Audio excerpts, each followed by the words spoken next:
Hi, Fed Phoenix back at ya. This is my second video. I tried the first one with the selfie stick. It's not really working out too well for me. Um, just to clarify, my videos are for those who are preparing for federal prison at this point, which I am. Once I'm out of federal prison, I'll then make a series of videos about the federal prison experience with tips and stories and that kind of thing. My hope is that in these videos, if you are curious about what to expect with the federal prison process, or that this will kind of, educate people a bit. And also, if you find yourself on your way to federal prison, I know that this is a very anxious, anxiety ridden time. It's a very scary time, particularly if you have dependents, if you have children or elderly parents or loved ones who you kind of caregive for, obviously, or take care of, and knowing that they will be left incredibly vulnerable by your stay in prison.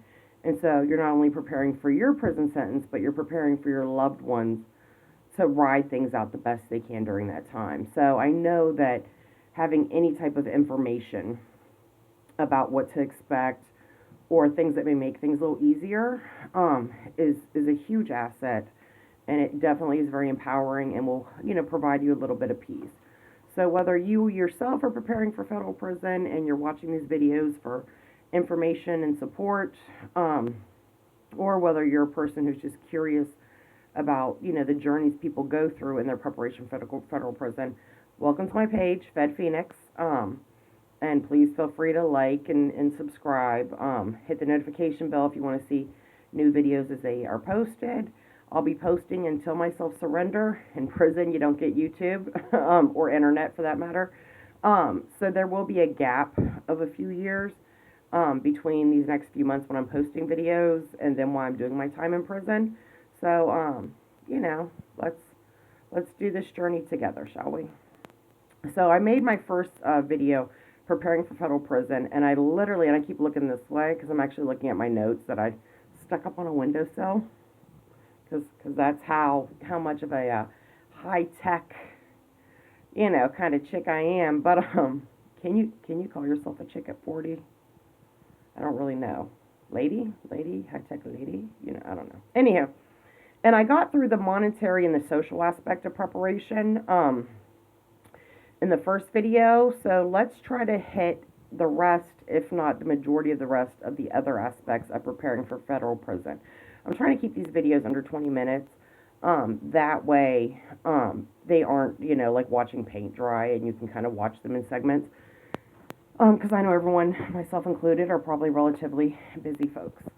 So the next on my list of ways that I personally am preparing for federal prison and my various sources of information and support, which includes loved ones that are in federal prison, loved ones in federal halfway houses coming home from prison, and of course the internet.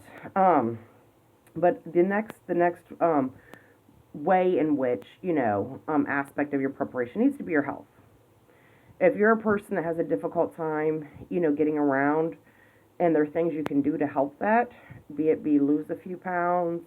I know for me, I got injections. I have chronic pain in my knees and my back, and I have a myriad of health issues. Well, instead of dragging my feet like I normally would about these kind of things, I've gotten my knee injections, and I'm waiting to be scheduled for my back injections prior to incarceration. You're not going to get great dental service even in federal prison. From what I understand, the prison camp I'll likely be going to, it's like a year wait to get a cleaning, and they don't do fillings, they don't do root canals, they just pull teeth. So, because I'd like to come back home with all the teeth I went with, I am actually getting a cleaning here in a couple of days, and making sure if there are any cavities they get filled, that kind of thing. Just because I know that I'm not going to receive any type of relevant care while incarcerated, and my plea deal is for up to 4 years, so this could be years down the road before I actually can acquire any type of very viable dental care. So another thing you can do with your health is, you see I wear glasses. Most facilities have rules against glasses with like rhinestones or gemstones. The glasses can't be worth much more than $100. So if you have nice, Michael Kors frames, They're not letting you take that mess in. And the thing is, if you wear in a pair of glasses, if you're a self-surrender at the time of your arrest, that you can have in there, then, you're a step ahead. You got your glasses. I'm also going to take in a copy of my eyeglass prescription with me, as well as wearing my glasses in. I actually bought 2 pairs of what's called safety glasses. This is one of them. And, they're plastic, including the lenses. And they're very difficult to break because you don't know what level of wear and tear you're going to be dealing with on a daily basis in prison. And I'm not talking people trying to jump you in the shower. I'm talking about things get stepped on, things get dropped. Unlike in the free world, getting something fixed is not, the click of a finger. It is an excruciating process that may never even pan out. So I definitely highly suggest, if you wear eyeglasses, and no, you cannot wear contacts, but if you wear eyeglasses, get 2 pairs of very affordable, as close to the $100 mark as you can go, safety frames, and safety lenses. That way your glasses are going to hold up for a long time. And also bring your eye prescription with you, because you don't want to be doing intake with a guard who says, I don't think you really need glasses. I think you're just bringing them in with you so you can sell them for ramen noodles. And then he takes your glasses until you can be scheduled for an eye exam, which could be months and months and months and months. And in a federal prison, may even cost you a few dollars for a copay. And then, let's talk about the glasses. So really, you do yourself a solid if you wear glasses. Get a couple pairs of safety glasses. Another thing, get full labs done. If you're a person who takes medication, you need to bring in a full comprehensive list from your pharmacy of all of the medications and dosages you bring. Now, everyone I've spoke to said don't bring medications actually in with you, like your pill bottles, because they won't give you those. My thought is, if they throw them away, I really don't care, because I'm probably going to be in there for a few years.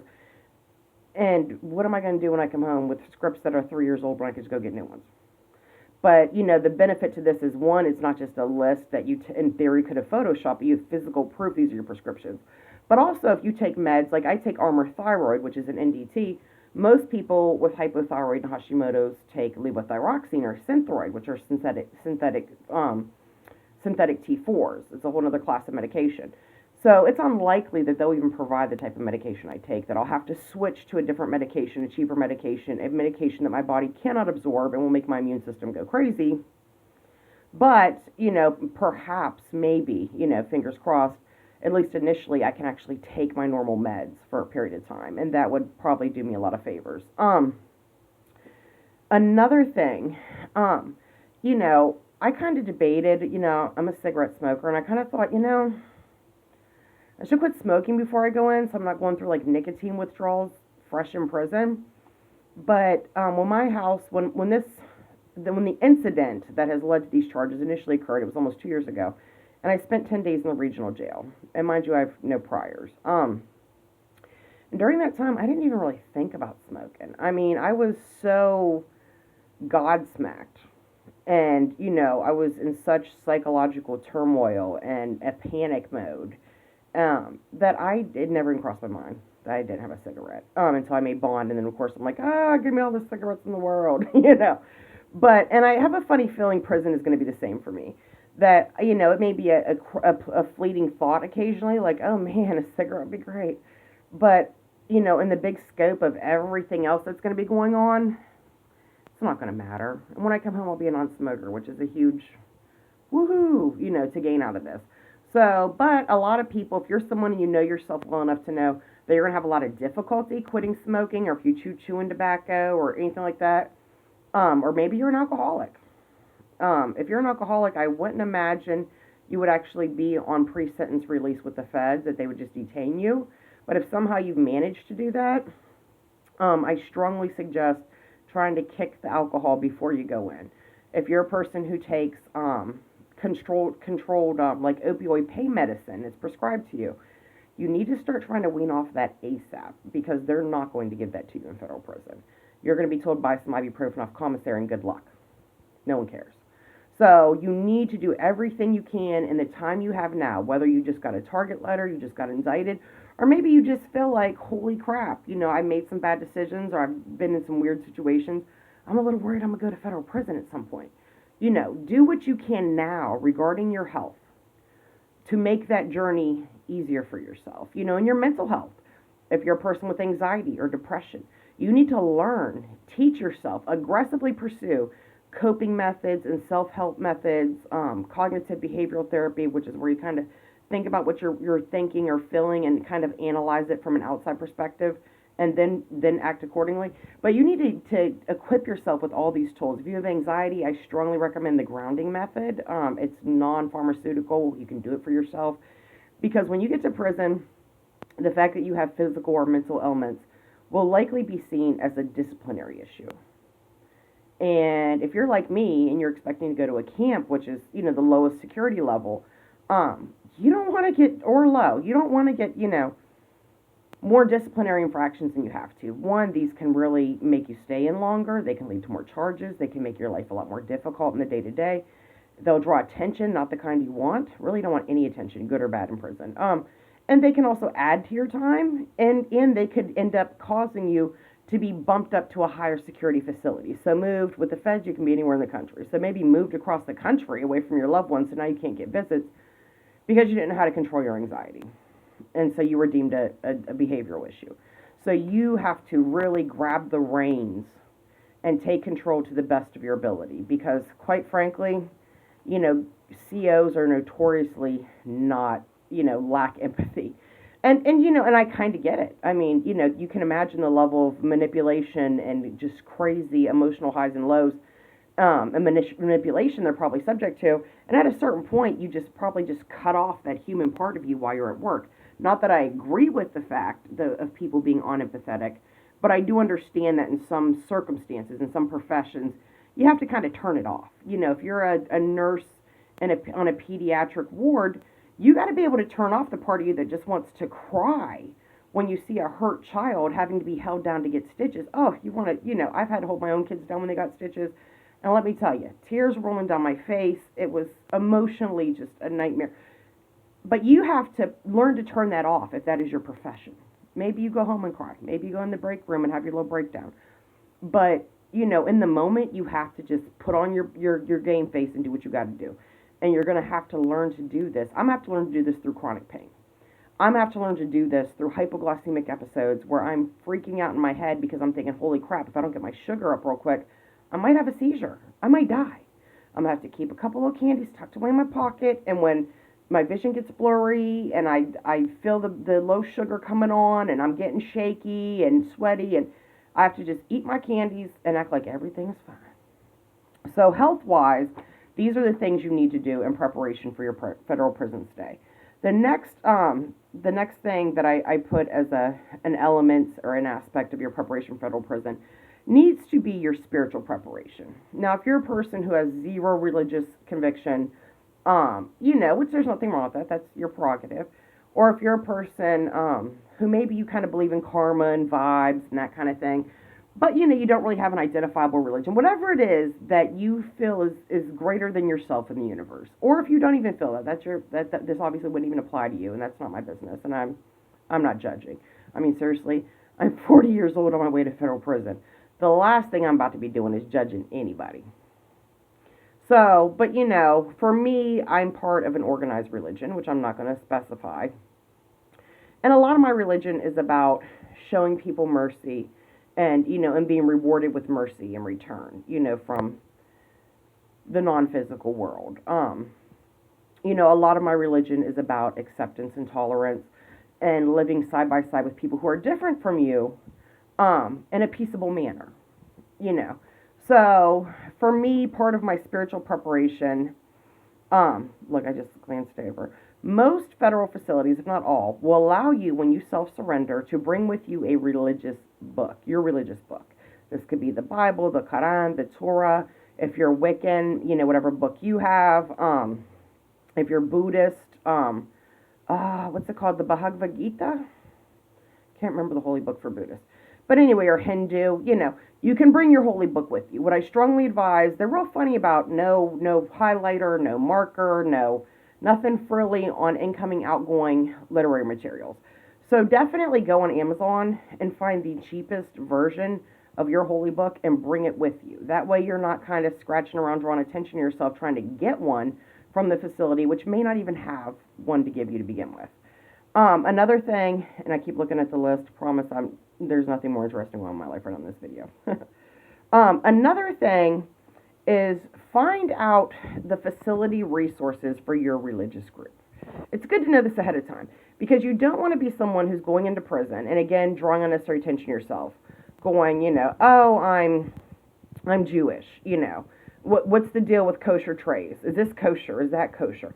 No, no, no, no, no. Before you go in, call the facility. Do not bother giving your name or anything. Just say, I am, or I know someone who is, soon to be surrendering to your facility. And I had a couple of general questions. And say, let's say, for example, you're Jewish, okay? You could say, hi, a friend of mine is surrendering soon. She's Jewish. She's a little shy. When we make this call for her, she was wondering, are kosher trays provided to Jewish inmates? Is there a weekly religious service for them? Is there a rabbi they can speak to, typically available, or available at least on a weekly or monthly basis? Find out, if you're one of the Hasidic Jews, you cover your hair. I think that's Hasidic. Correct me in the comments if I'm wrong. Not super knowledgeable about the whole Jewish thing. But, you may want to say, hey, she wants to know, is she going to be allowed a religious hair covering? And what are the parameters of that? You really want to find out all these things ahead of time. That way, when you go there, you don't want to be the new inmate who's going to the COs every 5 minutes asking 21 questions. Because, one, people are probably going to think you're a snitch because you keep whispering with the COs all the time or talking to them all the time. You don't want to be a newbie and get that label. That's going to bring you a lot of problems. And you also don't want to be the chatty Cathy newbie who's always tapping someone on the shoulder going, hey, what about this? Hey, what about that? Hey, hey, hey, hey, hey.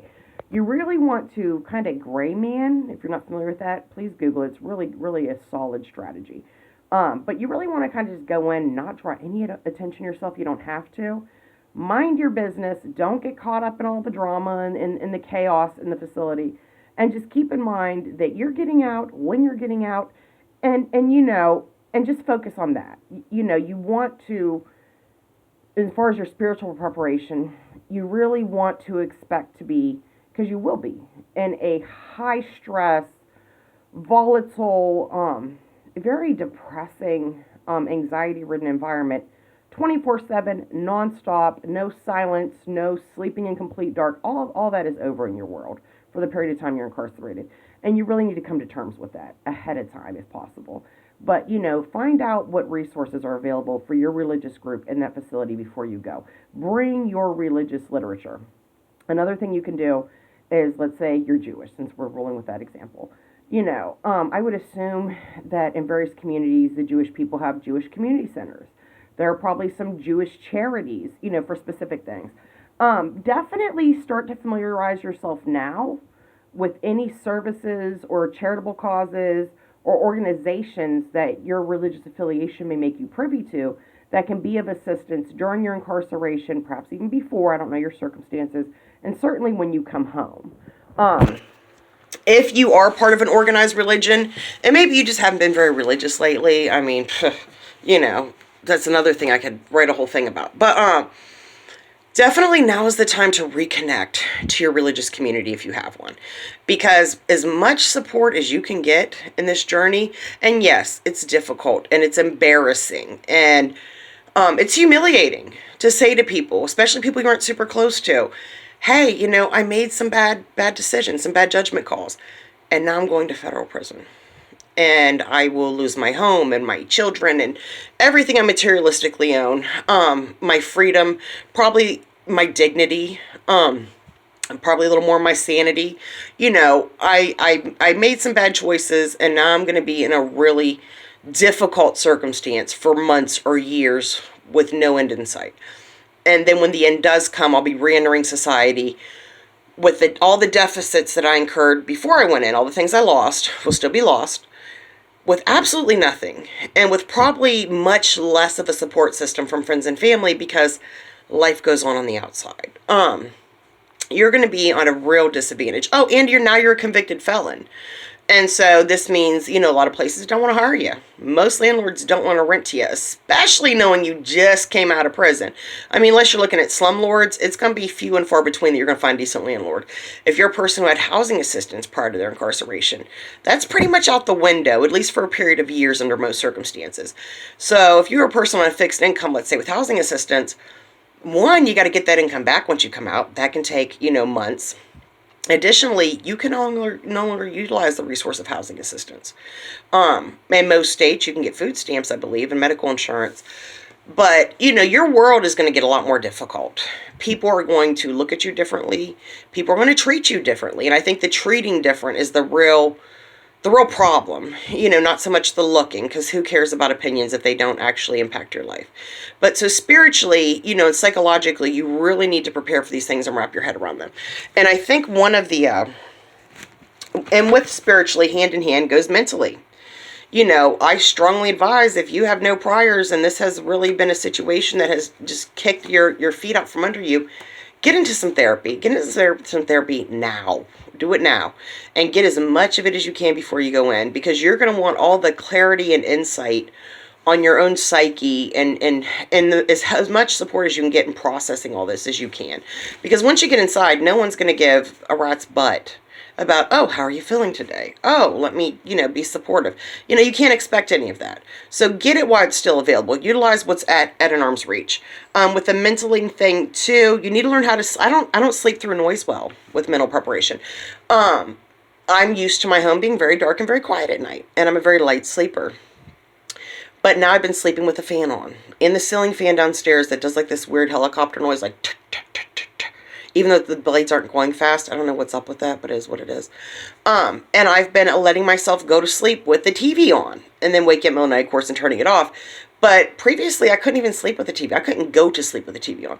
But I'm learning how to adapt myself to be a heavier sleeper, because being a light sleeper in prison means you don't sleep. So, you have to be able to sleep through a certain amount of light and noise and movement in order to actually be able to rest. So you can start training yourself, your body now, to adjust to that situation. Looking again at the mental preparation, definitely need to educate yourself. If you're here watching this video to educate yourself in preparation, kudos. And you need to, improve your coping skills, sleep through the night, counseling, educate yourself. You need to definitely make sure that you can manage your emotions and your anger very well. And you can start practicing that now. One of the things I'm doing, this is going to sound so goofy, but, you'll learn as you watch my videos that I'm a rather unique individual. But one of the things I'm doing is, there are some movies, I watch them and I just ugly cry. I mean, God, ugly cry. The Green Mile, Shawshank Redemption. Maybe we should get out of prison movies with this. Black and White. Las Nombres. There are a lot of movies that I'm just like, I'm like a 2-year-old, ugly crying. But I've started making myself watch these movies and maintain my composure. And it's not like I'm training to be a psychopath, because that's kind of what it feels like, honestly. Like, this is the self-imposed psychopath Olympics sometimes. But it's because I know I will be in situations that are going to make me angry. I'm going to be in situations I find very disheartening and sad. And I know that any over-the-top display of emotion, or any normal, what's normal now, display of emotion, will likely be misconstrued as a weakness, as a vulnerability. It'll certainly be something that will draw attention to myself that I don't want to draw to myself. And, the whole goal during my time is to improve myself as much as possible and get the heck out of there as quickly as possible. So, part of that is not drawing attention to yourself. And, controlling your emotions is vital to you not falling into any goofy traps the other inmates set up against you for their own entertainment, or maybe because they just don't even like you. And it will help you minimize your disciplinary infractions, because unfortunately, sometimes displays of emotion, just like displays of difficulty, or disability, are construed as disciplinary issues and are treated as such. So you don't want to do that. So get it together, wrap your head around it, just prepare. Definitely mentally, spiritually prepare. And there were only 2 more things on here, so even though we're at like 24 minutes with this video, I'm just going to go ahead and go through them real quick. By the way, my lips aren't dry, because I've made other videos where people have been like, oh, get some chapstick. Actually, my lips are very soft and supple. But just the pigmentation of my lips, for some reason, in videos, makes them look dry. Maybe because they're kind of like wrinkly and floofy. Floofy. I don't know. But anywho, just to clarify that before the hecklers show up on it. Definitely, okay, we went over monetary and social in the first video. I think actually mostly monetary. This video we've been over social, health, spiritual, mental, network. I mentioned the whole Facebook group thing, reaching out to people, identifying resources. That's your networking. While you're in their network. And when you first go in, don't, anyone who comes up to you and is trying to play buddy-buddy when you first go in there is probably on some predatory nonsense. So stay to yourself. Keep it sweet, short, respectful. Don't really get into your business. You know, I see another video where a former inmate had said, you know, people are going to be asking you, oh, who are you? Where are you from? What are you in for? Those are 3 things that people are going to bother you about. Most of these people are just being nosy. Some of them are predatory and they're kind of trying to size you up. And maybe a very small percentage are actually nice people who are genuinely interested in you because, well, hell, now you live together. But like in my case, you want to just limit it to name. You know, if it's a place where most prisons, you know, everyone's on a last name basis. You want to limit your charge to being vague, but true, you know, but not super duper specific. And then where you're from, like I could say, oh, you know, I was raised in Cleveland. I lived in New York for years. I lived in several cities, blah, blah, blah, several states. I currently reside in West Virginia. You don't want to get into all that. That's too much. It's too much. So like for me, like my charge is, you know, basically getting drugs in the mail.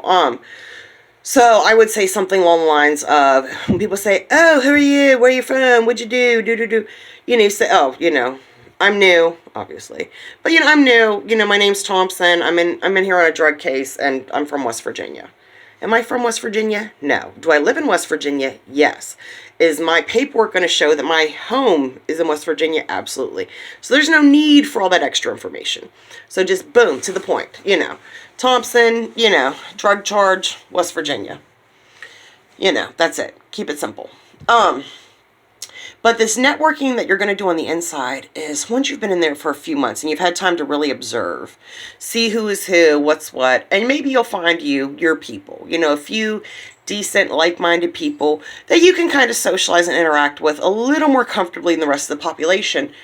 Find out what their resources are, you know. You know, one of my resources is I'll have my best friend managing a Facebook page, updating the people in my circle on what's going on and how to contact me and stuff. Maybe one of their resources is, you know, they have an uncle who is on the board of directors for, you know, a series of halfway houses.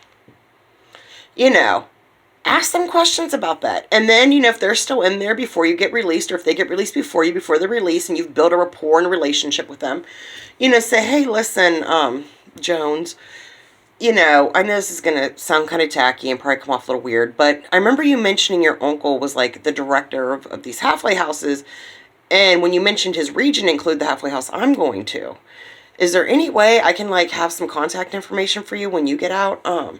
So that when I'm in this halfway house, you know, maybe your uncle, if I'm having any issues or something, can kind of, you know, kind of make things a little easier. Or maybe if policies aren't being followed to my detriment and I really decide I want to speak up about something, you know, I can kind of relate to you and you can relate to him, or, you know, whatever.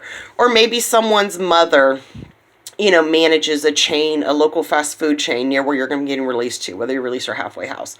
You know, start using not only your common sense to network in the sense of, oh, I made a few buddies in prison, but chances are, as a person of some sustenance, you're going to attract people of some sustenance, and they're going to have human resources, or just resources in general that would greatly benefit you in the free world, and you need to identify those and be in a position to utilize those when you get out.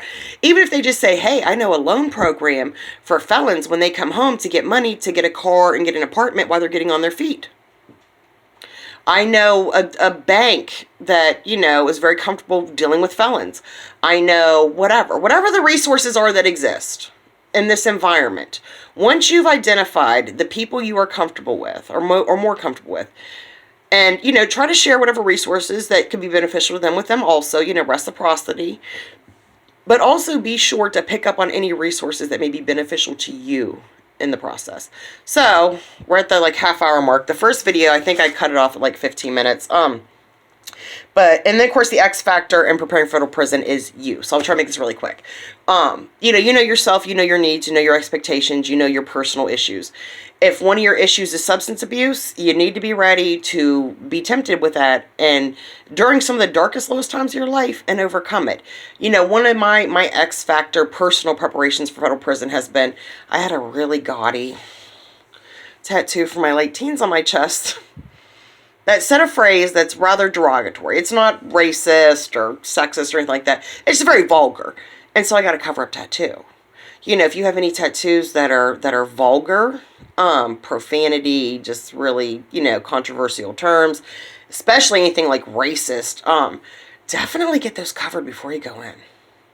So the X factor in preparation is really assess yourself mentally, physically, personality-wise, and make adjustments where they need to ensure the best presentation for your judge and your federal PO when you come home, to ensure the least attention, you know, you drawing the least amount of attention or controversy to yourself as possible while you're incarcerated, and to ease your reentry into society as much as possible.